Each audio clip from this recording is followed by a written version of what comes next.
Bonjour à tous, grosse actualité Ferrari avec la présentation de deux roadsters, les F8 Speeder et 812 GTS. Découvrez aussi les Skoda Scala et Kamiq Monte Carlo, ainsi que les nouveaux chiffres de performance des Peugeot 508 hybrides.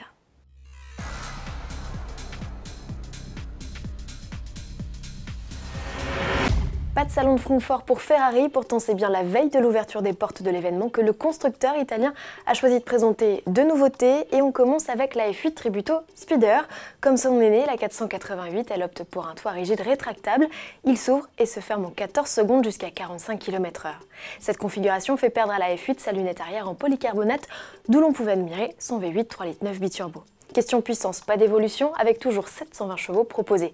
La boîte double embrayage à 7 rapports est aussi conservée. Au chapitre performance, l'exercice du 0 à 100 est toujours effectué en moins de 3 secondes.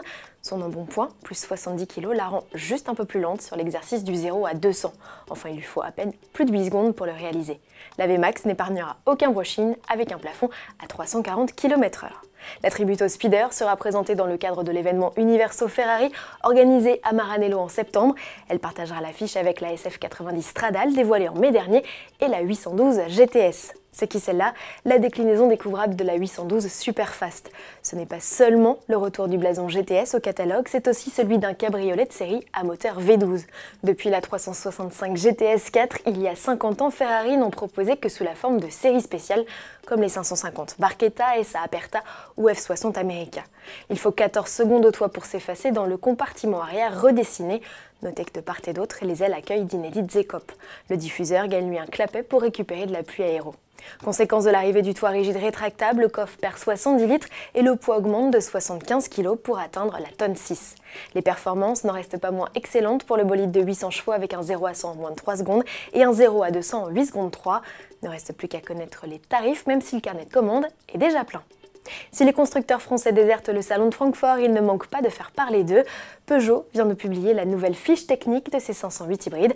Bilan, après un passage au test d'homologation, berline et break sont encore plus efficients que prévu. On parle d'une conso moyenne de 1,3 litres au 100, d'émissions de CO2 autour des 30 grammes et d'une autonomie d'un peu plus de 50 km en mode zéro émission à l'échappement. Des chiffres comparables au SUV dont la puissance cumulée atteint les 300 chevaux contre 225 pour ces 508 hybrides. Des versions déjà proposées à la commande, mises à prix 44 500 €, hors bonus de 6 000 €. Pour finir, deux nouveautés finalement à découvrir au salon de Francfort qui ouvre ses portes ce 10 septembre à la presse. Il s'agit des Scala et Kamiq Monte Carlo. Cette finition permet de profiter d'éléments de déco noirs au niveau de la carrosserie, des jantes ou des impendices aérodynamiques. Dans l'habitacle, des sièges sport à la sellerie spéciale font leur apparition, ainsi qu'un toit panoramique, un combiné d'instruments spécifiques et un pédalier alu. Les Scala et Kamiq Monte Carlo seront lancés au dernier trimestre 2019, tarif à suivre. On se retrouve dès demain pour un JT spécial en Allemagne depuis les allées du Salon de l'Automobile de Francfort. À demain.